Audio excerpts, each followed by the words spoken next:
Would you forgive the man who stole everything from you? Jamal Carter never thought he'd ask himself that question.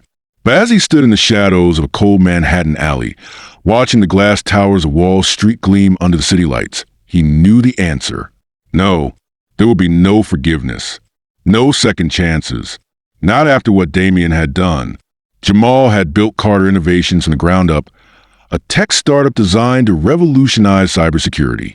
He had poured his soul into it, working endless nights, fueled by ramen noodles and raw ambition. And Damien, his best friend since college, his supposed brother in arms, he had been right there with him, side by side, until he wasn't. It had taken one meeting, just one, to change everything. Jamal had walked into the boardroom, expecting another round of funding negotiations. Instead, he had found himself staring at legal documents that ripped Carter Innovations from his hands. Shares he never sold. Clauses he never agreed to. Damien had manipulated everything, orchestrating a takeover with their biggest investor. And just like that, Jamal was out. Broke. Humiliated. Betrayed. Security had escorted him out like a criminal. His own employees, his family, stood frozen in the hallway, too afraid to intervene. That was 6 months ago. Now, Jamal lived in a dingy studio apartment in Harlem, barely scraping by. The only thing keeping him going was a fire in his chest, the need for revenge. Days turned into weeks. Jamal applied for jobs, but in his industry, his name was now dirt. Word spread that he was unstable, unreliable. Damien made sure of it. His savings disappeared. Creditors called. Eviction notices piled up. One night, as he sat in a rundown diner, staring at a black coffee he couldn't afford, he got a call. "Mr. Carter?" A woman's voice, sharp, professional. "My name is Evelyn Shaw. I think we need to meet." Evelyn Shaw. The name clicked immediately. One of the most feared corporate lawyers in New York. "Why?" he asked. "Because I know what Damien did, and I know how to destroy him." Jamal met Evelyn at her office, a sleek, intimidating high-rise in Midtown. She slid a thick folder across the table. "Damien didn't just steal your company. He's using your technology for something illegal," she said. Jamal flipped through the pages, encrypted emails, bank statements, offshore accounts. Damien wasn't just a thief. He was laundering money through Carter Innovations. "He's untouchable," Jamal muttered. "No one is untouchable," Evelyn said. "Not if you hit them where it hurts." And just like that, Jamal had a new mission. Jamal spent the next few months working in silence. He used what Louis had left to rebuild. Networking, forming alliances, positioning himself in the shadows. He created a shell company, Nova SEC, a cybersecurity startup that secretly outperformed Carter Innovations. He sold services to Fortune 500 companies under a different name, using his expertise to pull clients away from Damien's firm. Slowly, Carter Innovations began to bleed, but it wasn't enough.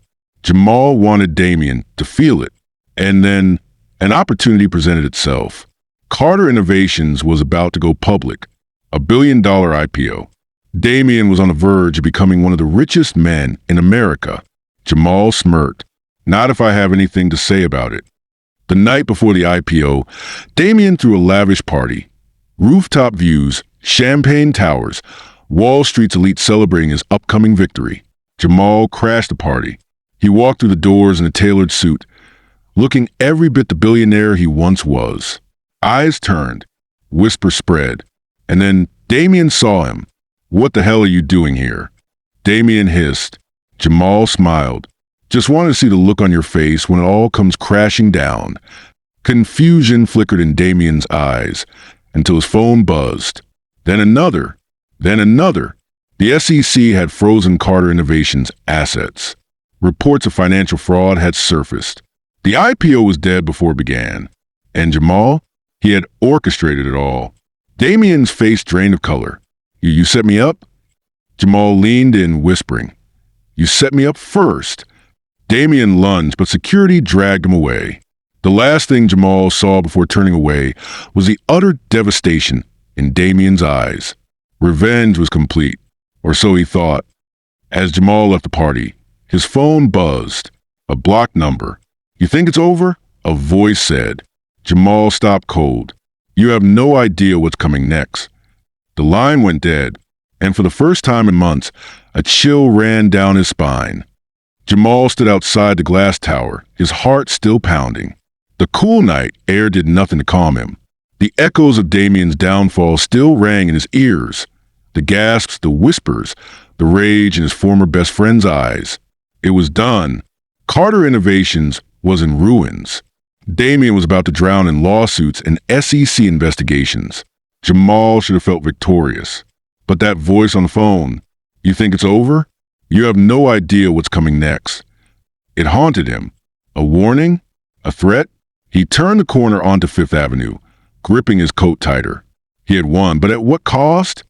For the first time in months, Jamal let himself breathe, but the reality of his situation hit fast. Yes, Damien was ruined. Yes, Carter Innovations was dead. But so was Jamal Carter's reputation. Wall Street didn't care that he had been betrayed. They didn't care that Damien had stolen his company.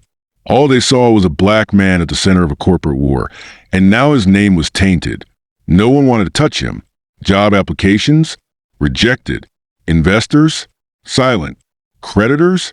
Relentless. The rent on his tiny Harlem studio was overdue. His credit cards were maxed out.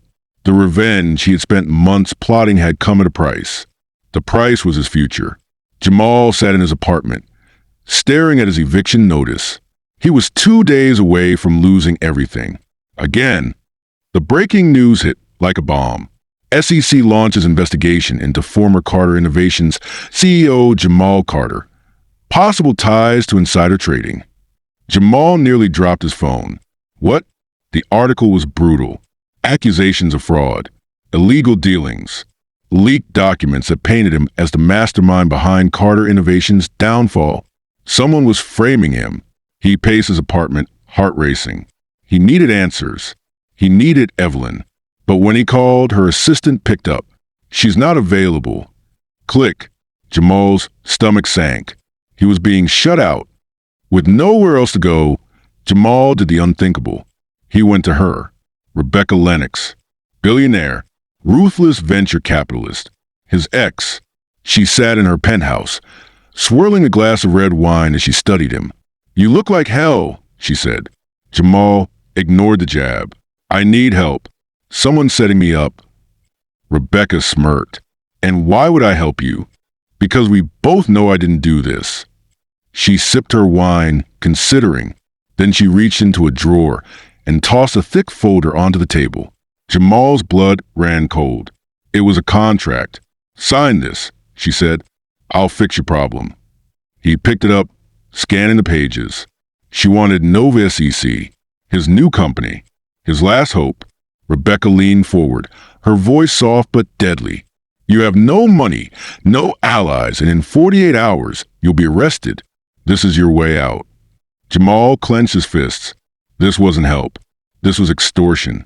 He looked at Rebecca, the woman he once loved, and realized she had been waiting for this moment. The betrayal wasn't just from Damien. The entire system was rigged against him. If he signed, he lost everything.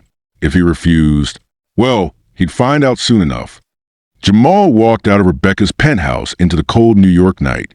He had 24 hours before everything collapsed. He was out of options, out of time. And then, a black SUV pulled up. The door opened. A man in a dark suit stepped out.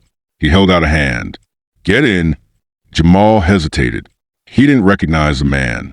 Didn't know if this was salvation or the final nail in his coffin. But one thing was clear. The game wasn't over yet.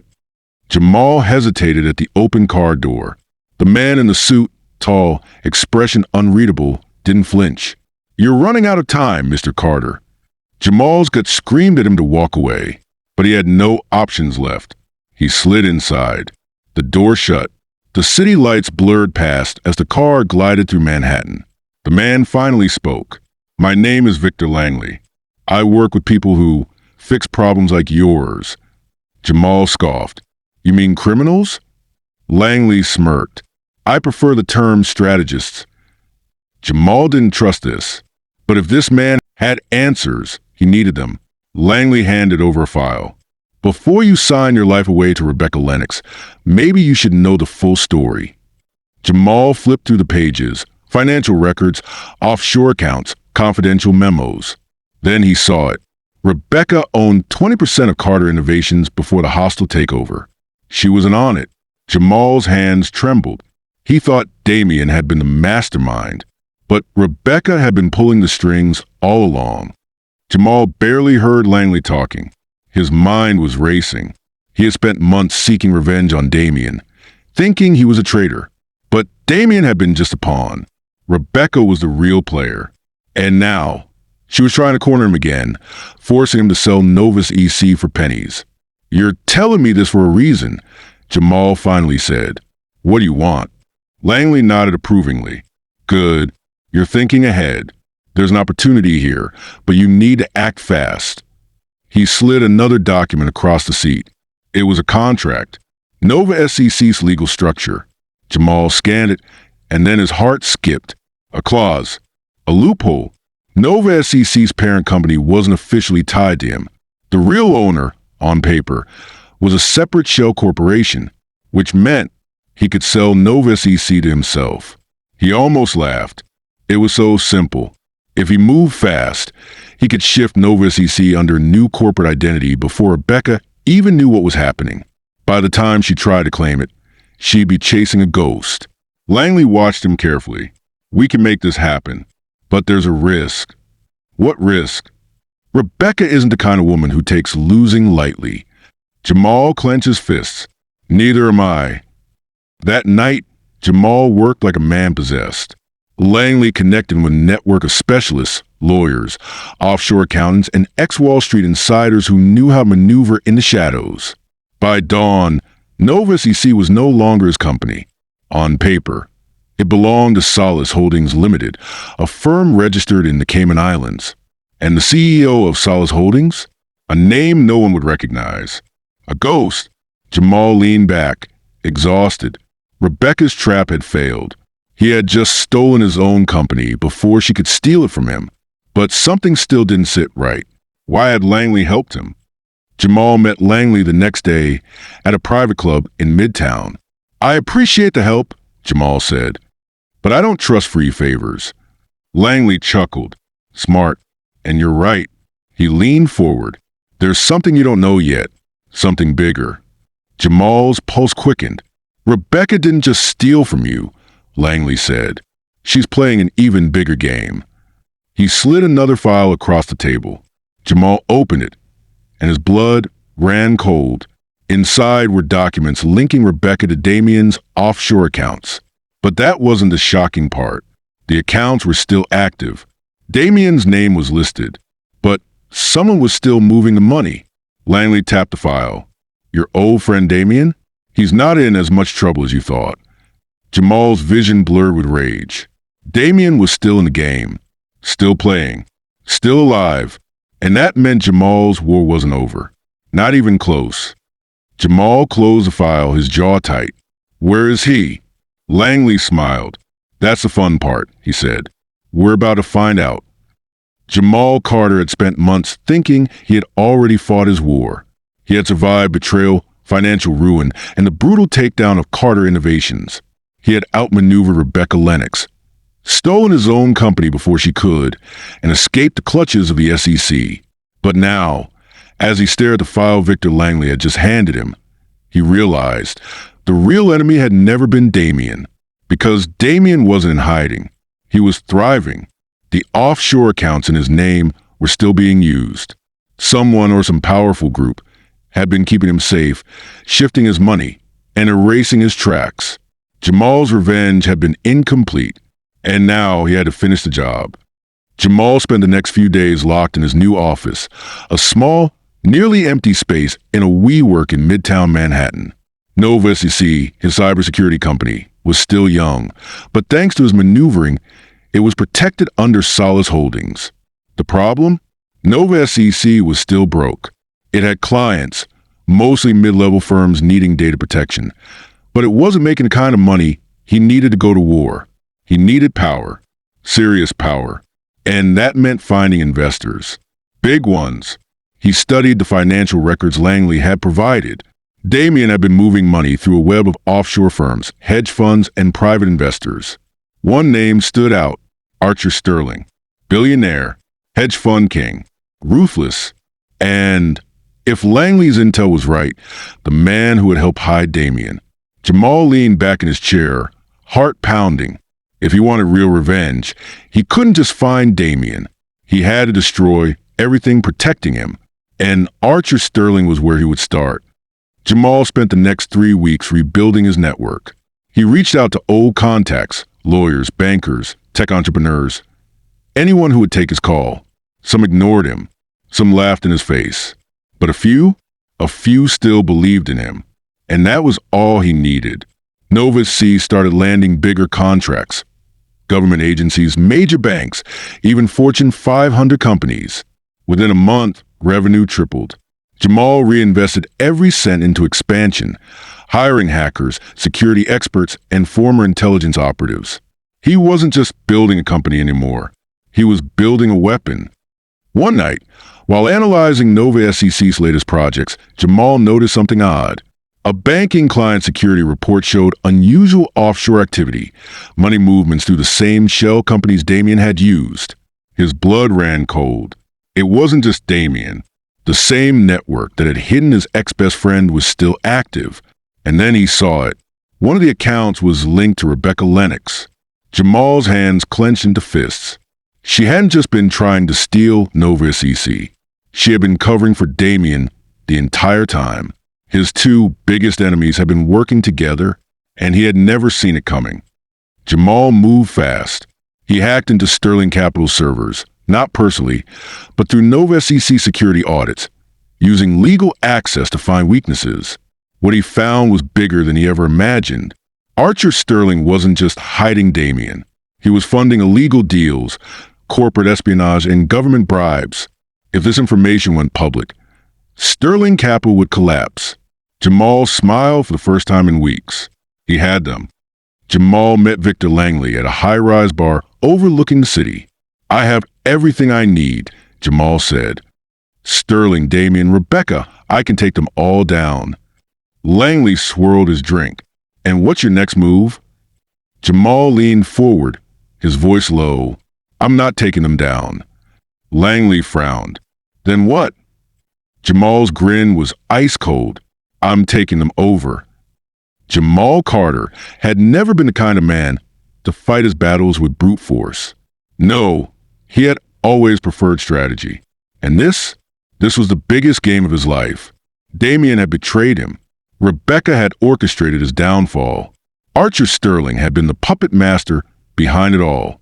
Now, Jamal had proof of their corruption, their offshore accounts, their illegal dealings. With one press of a button, he could destroy them. But destruction wasn't enough. He wanted to own them. The first move was Sterling Capital. Jamal knew he couldn't just expose Archer Sterling outright. That would create chaos. And chaos meant uncertainty. Instead, he infiltrated from within. Over the last few months, Nova SEC had been quietly offering cybersecurity services to several of Sterling Capital's biggest clients: banks, corporations, high-net-worth individuals. And now, Jamal had access to their sensitive data. He didn't steal anything. He didn't have to. He simply let them see the cracks. A few well-placed warnings. A whisper of security vulnerabilities. A few key executives resigning mysteriously. The financial world panicked. Sterling Capital's stock price plummeted. Investors started pulling out. And then, right when Sterling was at its weakest, Jamal made his move. Through a network of shell corporations, silent partners, and offshore investors, Jamal began acquiring shares of Sterling Capital. Slowly, quietly. By the time Archer Sterling realized what was happening, Jamal owned a controlling stake. The phone call came late at night. Archer's voice was sharp. "What the hell do you think you're doing?" Jamal leaned back in his chair, staring at the skyline.